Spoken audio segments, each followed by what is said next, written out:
name's Nick Reynolds and I want to talk about my approach to solo jazz piano. I've just uploaded quite a number of pieces and I just want to talk about some of the techniques I was using.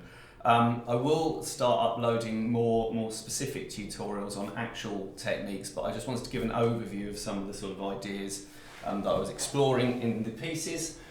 And just quickly, I was actually took up the piano very late. I was 16 years old when I started. I'm now about 51. I can't even remember my own age now. Although I had lessons when I was about 5 years old, I really didn't enjoy classical piano. But when I was 16, I saw a film called The Fabulous Baker Boys, and I decided that that's what I wanted to do for a living. By that point, I'd already been playing the banjo and the guitar and the bass guitar. But the piano suddenly seemed like a really good thing to take up as well, and I wanted to sort of go into playing restaurant piano playing and stuff like that, which is actually what I then ended up doing for about sort of 20 years in various establishments, which is kind of where I sort of honed my craft in terms of solo jazz piano playing. So I'm just going to talk about some of the techniques that I employ.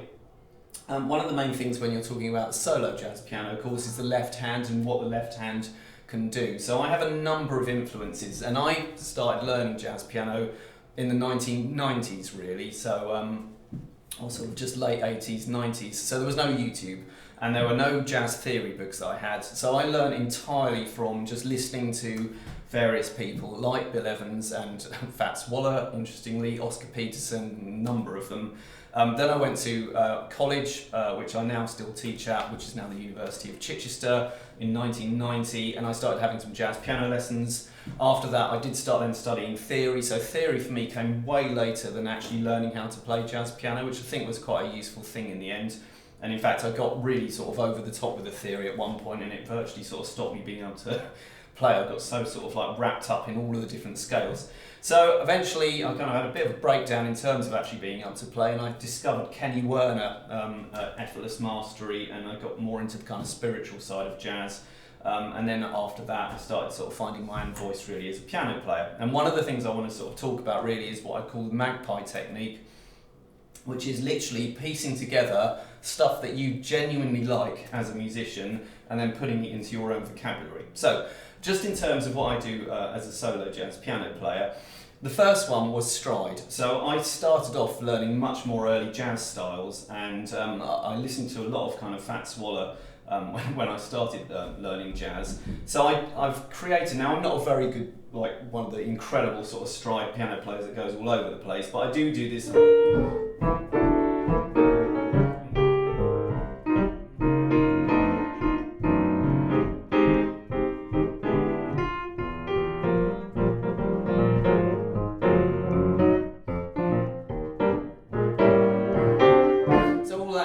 Now a lot of that really for me is either root and then a chord, or root and a kind of voicing.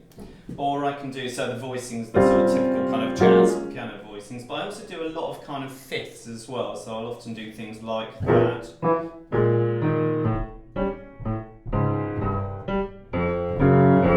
That kind of idea, so I'm basically using a kind of number of different sort of techniques in stride, but the general gist of it is to keep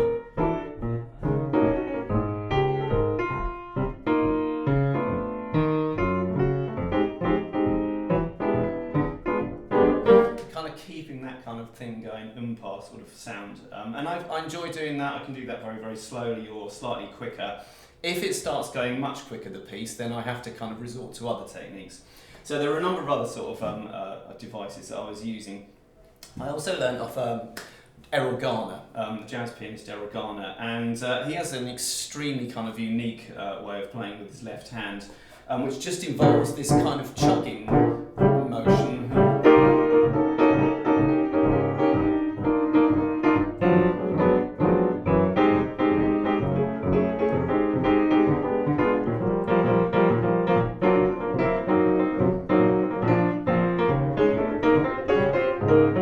So that is another kind of influence I have, and that's quite a nice thing. It's almost like a kind of guitar strumming underneath, and I'll use that if I don't want to keep doing kind of the stride style. So those are quite bouncy, sort of like much more energetic kind of left hand techniques. Then after sort of Fats Waller, Erroll, Garner, and particularly Oscar Peterson as well, I got into Bill Evans. And Bill Evans has recorded very few solo albums. He loved playing in a trio format generally, and he liked the interaction.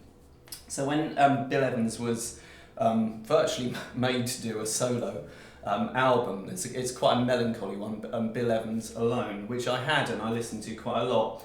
And Bill seems to take the approach really of playing as if he still had a trio that just kind of walked out in a way and was just still, so he still does these kind of voicings, and he doesn't really try to kind of like put too much in. When he's playing in the kind of swing style, he just kind of dabs in these kind of voicings with his left hand.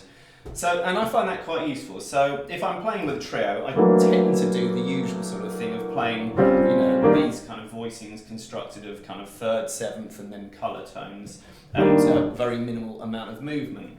But if I was playing solo,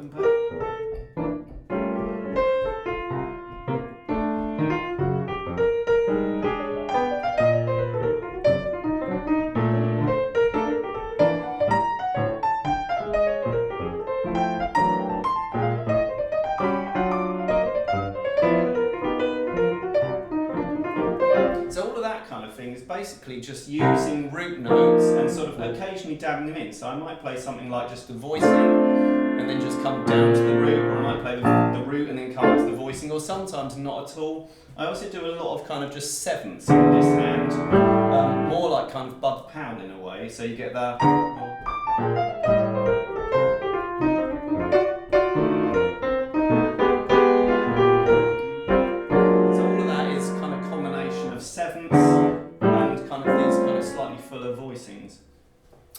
And I've practiced that, you know, quite a lot over the course of playing in multiple restaurants for hours and hours and hours. So those are some of the techniques that I employ. Another one would be walking bass lines, and later on in my sort of research into kind of jazz pianos, I stumbled upon Lenny Tristano, who is one of my favourite players. And of course he does these incredible solos which just involve a walking bass line with the improvisation going on here. So this is again something that I don't tend to do if it's very, very fast, but I can do this kind of almost contrapuntal kind of idea.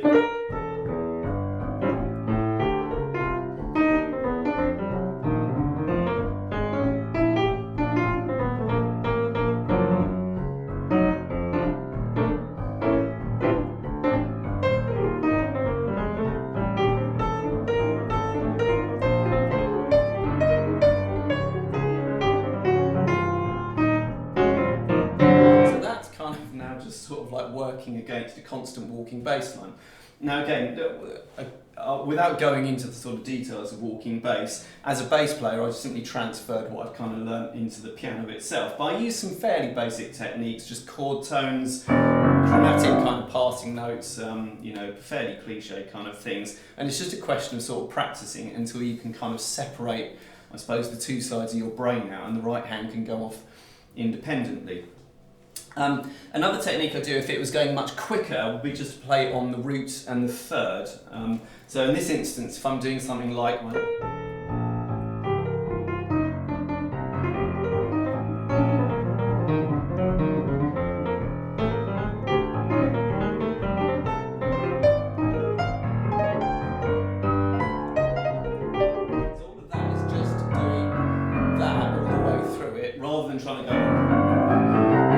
tricky to do. If I do at that speed, and I was playing at that speed, then I might do something more chordal.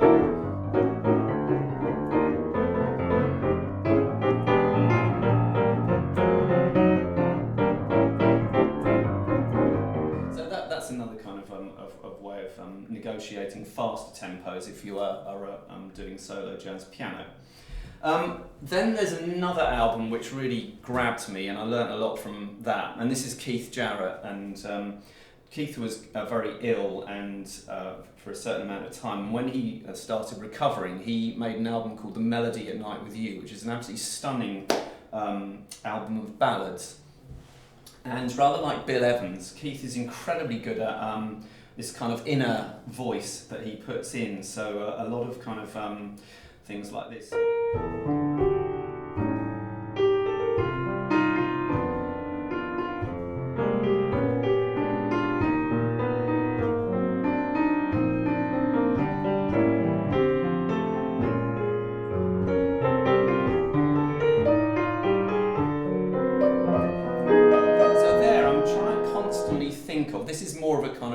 legato style, and obviously that suits restaurant piano playing. But it's also a really nice kind of like style to kind of adopt regardless. Much more kind of lyrical.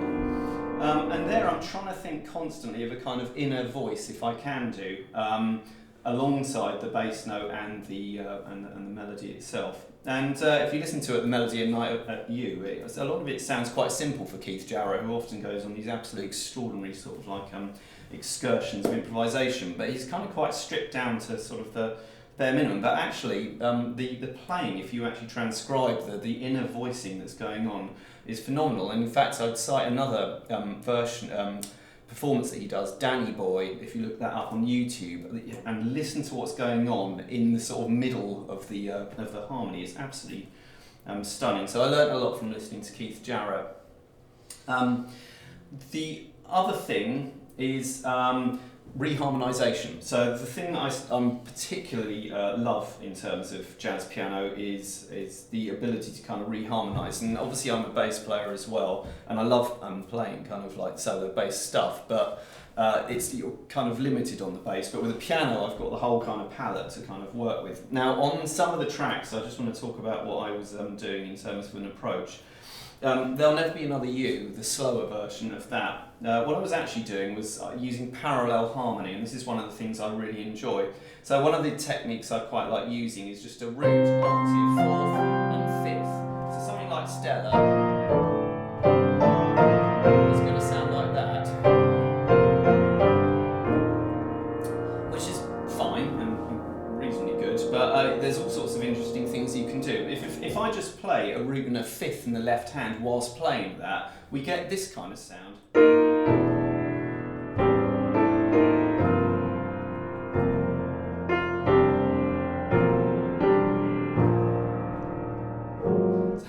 That's a kind of interesting thing. Instead of the the kind of jazz sound, there's something much more sort of sparse and I think quite haunting. Now the other thing what I was doing with There'll Never Be Another You was actually a kind of formula that I kind of stumbled upon, which is in my left hand I'm just going to go up a whole tone scale, and I might come down the other whole tone scale just to sort of switch it up. And in this hand I'm going to play in what I call these fourth fifths, okay, octaves with a fourth and a fifth, and it will sound like this.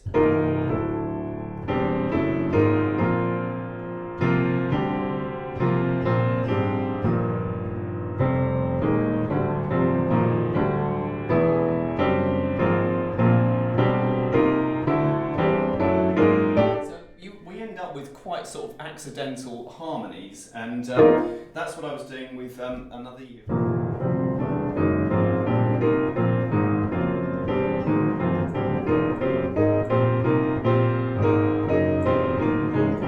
that again is a sort of interesting experiment. There's a few other parallel harmonies I quite like as well. One of them is a kind of diminished chord, but with a seventh, a kind of major seventh at the top. So we get that sort of idea. So I did for a long time learn, block chording and so on and so forth. But after a while, I like that kind of style, but I prefer to sort of like again kind of look at parallel voicings, and I worked out that obviously you could do like harmonisation just using block chording with a diminished chord.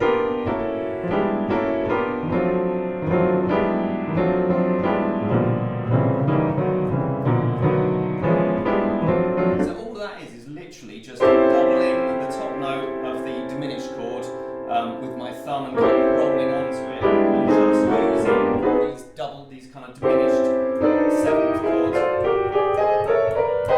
Slightly hazardous there.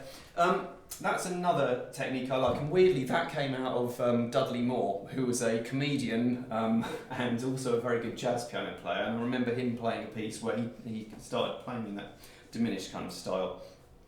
I also like using atmosphere. This is something that I got out of Ram Blake, just kind of holding these double diminished chords and creating some sort of sense of atmosphere or interest to the piece, and sort of experimenting beyond the usual kind of jazz harmony. Another one I got, I think, out of Slonimsky's Thesaurus of Scales and Arpeggios, which John Coltrane liked to use, at the back of that is a whole series of these very, very big chords based on intervallic ideas. Now, I'm not 100% sure I got it from this, but I know that when I was researching it, I was trying to find a kind of chord like something like Slonimsky's mother chord that I could start using in parallel harmony. And I discovered this chord where you just got a root 3, 5, flat 7th, 9, sharp 11th, 13, and technically a kind of like flattened sort of flattened ninth, the way it kind of works out. So we've got this sound, which again is very sort of abrasive potentially, but it's got, to me, it's got a really interesting sort of like sound to it. And again, we can play chord sequences with it. But I can also play melodies.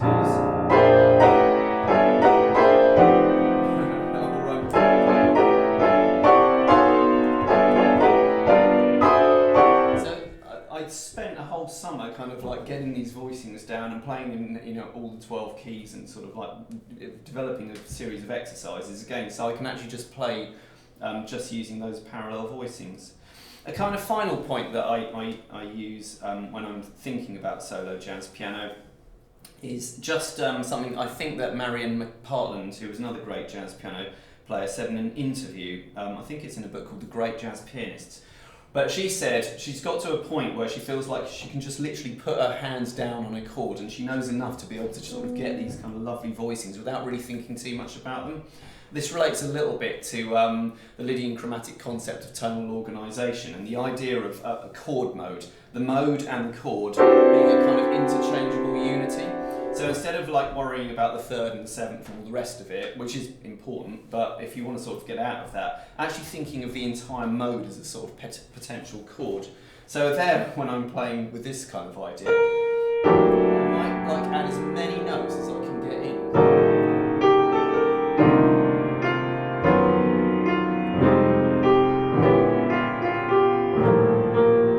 So I'm trying to get as crunchy as possible here. And the final idea that I had in contrast to that was weirdly watching Open Studio, which is a great YouTube jazz educational channel, and he was talking about mu chords, M-U, okay. He does explain why they're called that. I won't go into that at the moment. And those, the way he played them, if I recall, was literally just, instead of just playing like root, second, third, fifth, he takes the third out of the top and then puts the third in the bottom. So you get this kind of idea, okay? And if I want to go minor then, I get that kind of idea.